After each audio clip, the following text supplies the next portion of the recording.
కానీ వాటి పనులు ప్రారంభించడం కానీ, అదేవిధంగా అమరావతికి ఒక గ్రోత్ ఇంజన్ లాగా ఉండడం కోసం 189 కిలోమీటర్ల ఔటర్ రింగ్ రోడ్డుకు ఆమోదం తెలపడమే కాకుండా అమరావతి నుంచి బెంగళూరు దాకా గ్రీన్ఫీల్డ్ ఎక్స్ప్రెస్ వేని కూడా ఆనాడు మంజూరు చేయడం జరిగింది అధ్యక్ష. అదేవిధంగా స్మార్ట్ సిటీగా అభివృద్ధి చేయడం కోసం 2000 కోట్లను ఇవ్వడం కానీ, లేదా క్యాపిటల్ గెయిన్స్ ఎగ్జంప్షన్ ఇవ్వడం కానీ, లేదా హృదయ పథకం కింద అమరావతిని చేర్చడం కానీ, ఇవన్నీ కూడా ఆనాడు మంచి లక్ష్యంతో చంద్రబాబు నాయుడు గారు తీసుకున్న నిర్ణయానికి, అదేవిధంగా ఆ ప్రాంత రైతులు కూడా అందించిన సహకారానికి మద్దతుగా అమరావతిని అభివృద్ధి చేయడం కోసం ఆనాడు చర్యలు చేపట్టడం జరిగింది అధ్యక్ష. అయితే 2019లో మీకు తెలిసిందే అధ్యక్ష, ఒక వైరస్ ఈ రాష్ట్రానికి వచ్చింది.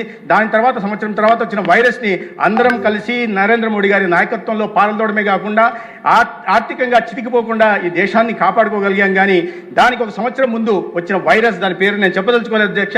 ఆ వైరస్ 5 సంవత్సరాల్లో ఒక వినాశకరమైన పాలన కారణంగా 50 సంవత్సరాలు, మీరు చెప్పినట్టుగా 50 సంవత్సరాలు రాష్ట్రాన్ని వెనక్కి నెట్టివేయడం జరిగింది అధ్యక్ష. సిఆర్డీఏ యాక్ట్ని రిపీల్ చేశారు అధ్యక్ష. డీసెంట్రలైజేషన్ యాక్ట్ని తీసుకొచ్చే ప్రయత్నం చేశారు. అభివృద్ధిని పూర్తిగా విస్మరించారు.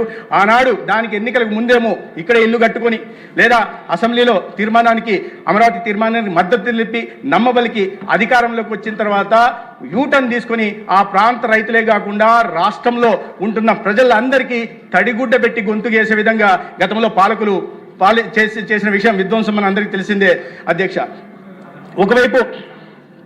ఒకవైపు ఆ 5 సంవత్సరాల పాటు అభివృద్ధి అడకెక్కింది అధ్యక్ష. అవినీతి రాష్ట్రమంతా తాండవిచ్చింది. 5 ఏళ్ల పాటు కబ్జాలు దౌర్జన్యాలతో రాష్ట్రం రావణ కాష్టంలా మారిన విషయం కూడా మన అందరికీ తెలిసిన విషయమే అధ్యక్ష. రాజధాని రైతుల మీద కక్ష సాధింపు చేశారు. దేవస్థానం నుంచి న్యాయస్థానం దాకా యాత్ర చేస్తుంటే దానికి అడ్డుకున్నారు. అనేక రకాలైన కేసులు వేయడం జరిగింది. మహిళలను కూడా చూడకుండా దాష్టికాలకి, అరెస్టులకు పాల్పడ్డారు. ఆ సమయంలో దాదాపు 200 మంది, అనధికారికంగా 154 మంది రైతులు ఆత్మహత్య చేసుకుంటే ఒక సామాజిక వర్గానికి సంబంధించిన వారిగా చెప్పడం జరిగింది అధ్యక్ష. పెద్ద భూస్వాములని చెప్పడం జరిగింది అధ్యక్ష. మీరు సగటును చూస్తే ఒక్కొక్క కమతం, 1 ఎకరా కమతం లేని వాళ్ళు కూడా కొన్ని వేల మంది, 80% మంది 1 ఎకరా లేని వారు కూడా ఉన్నారు అధ్యక్ష. దాదాపు 70% మంది ఆ మరణించిన వారిలో ఆత్మహత్యలు చేసుకున్న వాళ్ళలో బీసీలు, ఎస్సీలు, ఎస్టీలు, మైనార్టీలు ఉన్నారు అధ్యక్ష. చాలా పెద్ద లిస్ట్ ఉంది అధ్యక్ష. దాన్ని చూస్తే ఆశ్చర్యం అనిపిస్తుంది. కానీ ఆనాడు ఇదేదో ఒక సామాజిక వర్గం కోసం తీసుకొచ్చిన రాజధానిను, లేదా భూస్వాముల కోసం తీసుకొచ్చిన రాజధానిను, లేదా రియల్ ఎస్టేట్ కోసం తీసుకొచ్చిన రాజధానిను ఆనాడు మోసపూరిత మాటలు చేశారు అధ్యక్ష.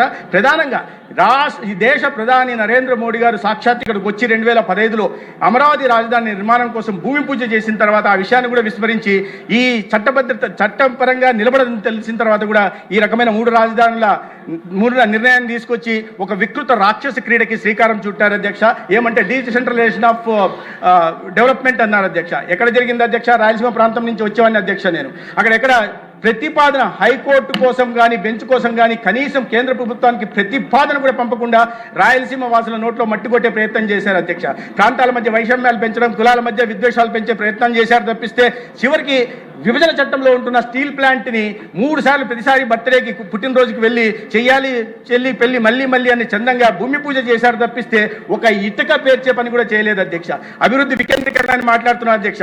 కేంద్రంలో నరేంద్ర మోడీ గారు, రాష్ట్రంలో చంద్రబాబు నాయుడు నాయకత్వంలో ఒకవైపు ఉత్తరాంధ్ర ప్రాంతానికి, వెనుకబడిన ప్రాంతాలు నిధులు రావడమే కాకుండా ప్రఖ్యాతమైన రైల్వే జోన్ కానీ, లేదా ఇండియన్ ఇన్స్టిట్యూట్ ఆఫ్ మేనేజ్మెంట్ కానీ, పెట్రోలియం యూనివర్సిటీ కానీ, మ్యారిటైమ్ యూనివర్సిటీ కానీ, Indian institute of foreign technology కానీ ఆ ప్రాంతానికి వచ్చి ఉత్తరాంధ్రను కాపాడుకునే ప్రయత్నం చేశారు అధ్యక్ష.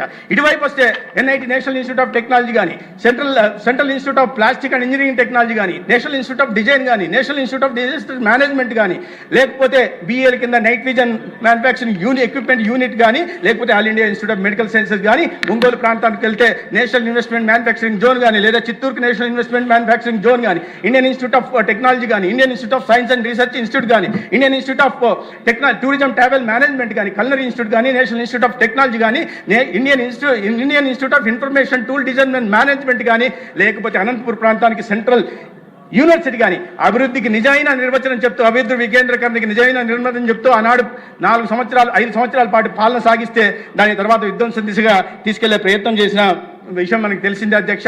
అయితే 2024లో రాష్ట్ర ప్రజలు చాలా తెలివిగా తీసుకున్న ఒక నిర్ణయం కారణంగా మళ్ళీ అభివృద్ధి గాడిలోకి వచ్చే ప్రయత్నం చేస్తుంది. విధ్వంసం అంత తీవ్రమైన విధ్వంసం జరిగిన తర్వాత కూడా రాష్ట్ర ప్రజల మీద 10 లక్షల కోట్ల అప్పు పెట్టిన నేపథ్యంలో కూడా మళ్ళీ కేంద్ర రాష్ట్రాన్ని ఆదుకునే దిశగా ప్రయత్నాలు జరుగుతున్నాయి. మళ్ళీ అదే 3 ప్రాంతాల అభివృద్ధి కోసం ప్రత్యేకంగా దృష్టి పెట్టి ప్రధానమంత్రి గారు విశాఖపట్నం వచ్చినప్పుడు ముఖ్యమంత్రి గారితో కలిసి 2,10,000 కోట్ల వివిధ అభివృద్ధి కార్యక్రమాలకు కానీ ప్రాజెక్టులు కానీ ఒకే రోజు రాష్ట్రమంతా ఆనాడు భూమి పూజ చేసినా కానీ లేదా ప్రారంభోత్సవాలు చేసిన విషయం మన అందరికీ గుర్తుంది అధ్యక్ష.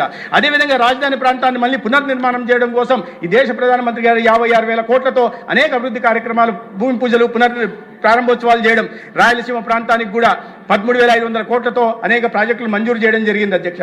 ఒకవైపు విశాఖపట్నం వైపు ఉత్తరాంధ్ర వైపు ఆర్టిఫిషియల్ ఇంటెలిజెన్స్ హబ్గా మారుస్తూ ఇటువైపు క్వాంటమ్ టెక్నాలజీ కానీ ఇతరత్ర అభివృద్ధి కార్యక్రమాలు కానీ పెట్టుబడులు కానీ పెద్ద ఎత్తున తీసుకొస్తూ రాయలసీమ ప్రాంతానికి కూడా డ్రోన్ హబ్గా కానీ లేదా సోలార్ హబ్గా కానీ లేదా గ్రీన్ ఎనర్జీ హబ్గా కానీ లేదా డిఫెన్స్ ఎక్విప్మెంట్ మ్యానుఫ్యాక్చరింగ్ హబ్గా కానీ మార్చే ప్రయత్నం చేసి అన్ని ప్రాంతాలని సమన్యాయం చేసే ప్రయత్నం ఇవాళ రాష్ట్రంలో జరుగుతున్న విషయం మనకు అందరికీ తెలిసిందే అధ్యక్ష.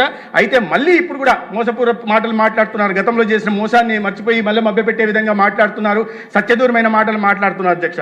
గౌరవ ఉప ముఖ్యమంత్రి గారు ఒక సినిమా ఉంటుంది అధ్యక్ష, 2 నిమిషాలు అధ్యక్ష. కేంద్రంలో అధికారంలో ఉన్న పార్టీకి నాయకత్వం వహిస్తున్న పార్టీకి ప్రతినిధిగా 2 నిమిషాలు కొద్దిగా ఎక్కువ ఇవ్వాల్సిందిగా నేను కోరుతున్నా అధ్యక్ష. ఒక సినిమా ఉంటుంది అధ్యక్ష, దాంట్లో బ్రహ్మానందం పాత్ర చెట్టు కిందకి వచ్చి ఒక అబద్ధం చెప్తే చెట్ల ఆకులు రాలుతుంటాయి అధ్యక్ష.